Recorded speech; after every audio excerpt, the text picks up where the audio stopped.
हरियाणा में विधानसभा चुनावों का ऐलान होते ही गुटों में बिखरी कांग्रेस के तमाम दिग्गज नेता एक मंच पर आ गए हैं। आज दिल्ली में हुई चुनाव समिति की बैठक में हुड्डा, शैलजा सुरजेवाला, बीरेंद्र सिंह, कैप्टन अजय यादव, उदय भान और प्रभारी दीपक बाबरिया एक साथ एक लाइन में बैठे नजर आए। और इस दौरान सबसे दिलचस्प तस्वीरें वो रही जब हुड्डा, शैलजा और सुरजेवाला एक दूसरे से बातचीत करते हुए नजर आए। हरियाणा चुनाव समिति की इस बैठक में प्रदेश कांग्रेस कमेटी के सभी पदाधिकारी पहुंचे, जिनकी मौजूदगी में चुनावी मुद्दों पर गहनता से चर्चा की गई और चुनाव में किस रणनीति के तहत मैदान में उतरा जाए, इसको लेकर भी विचार विमर्श किया गया। वहीं इस बैठक में कांग्रेस नेताओं को गुटबाजी भुलाकर अपनी बातें और हर मुद्दे को प्रभारी और प्रदेशाध्यक्ष के सामने रखने और एकजुट होकर चुनाव लड़ने की अपील की गई, जिसको लेकर सर्वसम्मति से एक प्रस्ताव भी पास किया गया। एक और प्रस्ताव पास किया हमने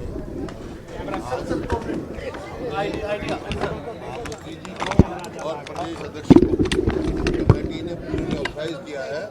आगे कैसे क्या कार्रवाई करनी है, किससे कंसल्ट करना है, जो कंसल्ट करना चाहे इससे कर सकते हैं और ये आगे की मार्गदर्शन ये दिखाएंगे, बताएंगे।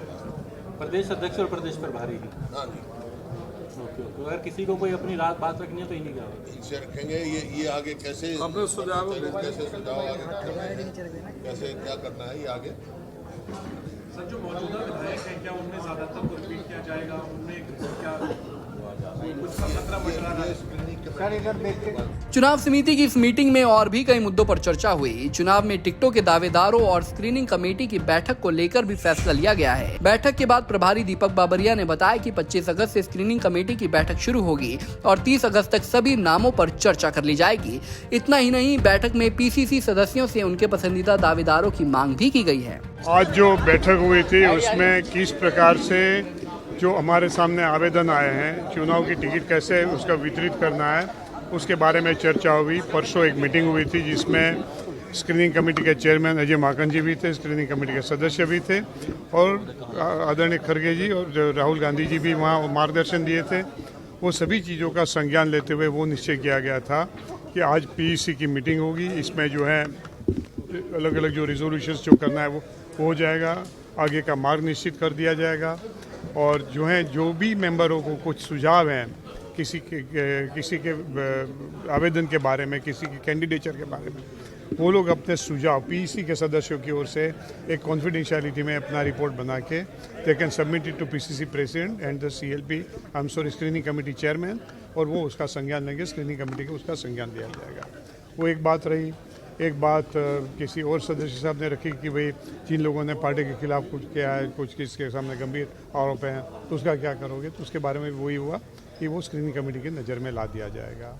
तीसरी बात वो थी कि परसों जो है हमारी एक और भी मीटिंग होगी जिसमें हमारे सीनियर लीडरों के साथ पूरे प्रदेश का 360 डिग्री का ये व्यू दिया जाएगा। तो आज ये 3 महत्वपूर्ण बातें हुई है। सर क्या परसों भी कोई बैठक है? शायद प्रस्तावित हैं, देखते हैं। 99% it will be there. Sir कुछ सांसद भी चाहते हैं विधानसभा चुनाव लड़ना, कुछ सांसद मेरे नॉलेज में नहीं है, मेरे नॉलेज में नहीं है, तो आई कैन नॉट पास। का भी नाम सामने आ रहा था, क्या कांग्रेस ने अप्रोच किया है उनको चुनाव लड़ने के लिए? हमारे कोई लीडर ने किया है तो मुझको पता नहीं है, शायद ये हो सकता है, उन्हें भी क्या हो सकता है, मगर वो लड़ना चाहती है तो naturally she will be welcome. वो इतना मैं आपको जरूर से कह सकता हूँ। सर मौजूदा विधायकों का अपनी तरफ से भी क्या ऑफर करेंगे? हाँ, आगामी दिनों में क्या उनको ऑफर करेंगे आप अपनी तरफ से? If she wants to contest, yes certainly हम एकोमोडेट करेंगे उनको। सर मौजूदा विधायकों को क्या दोबारा मौका मिलेगा, कोई परफॉर्मेंस के आधार पर उनको टिकट दिया जाएगा? मौजूदा विधायक जो हैं वो सब हैं, उसके बारे में क्या रुख होना चाहिए वो स्क्रीनिंग कमेटी निश्चित करेगी परसों। आपको बता दें कि लोकसभा चुनावों में उम्मीदवारों को लेकर हरियाणा कांग्रेस के नेताओं में भारी खींचतान देखने को मिल रही थी और टिकट बंटवारे के बाद कई नेताओं की नाराजगी भी देखी गई, जिसके चलते किरण चौधरी ने तो कांग्रेस को अलविदा तक कह दिया। हालांकि विधानसभा चुनावों में भी टिकटों को लेकर रसाकशी की पूरी उम्मीदें हैं, मगर लोकसभा चुनावों से सबक लेकर हाईकमान इस बार सख्त है। ऐसे में देखना होगा कि विधानसभा चुनावों में ज्यादा से ज्यादा समर्थकों को टिकट दिलाने में हुड्डा गुट कामयाब रहता है या फिर शैलजा बाजी मारेगी। दिल्ली से कमल कुमार कंसल, पंजाब केसरी टीवी। हमसे जुड़े रहने के लिए हमारे YouTube चैनल को सब्सक्राइब करें और नई वीडियो की नोटिफिकेशन के लिए बेल आइकॉन को दबाएं। अगर आप ये वीडियो Facebook पर देख रहे हैं तो लाइक जरूर करें और ज्यादा से ज्यादा शेयर करें। धन्यवाद।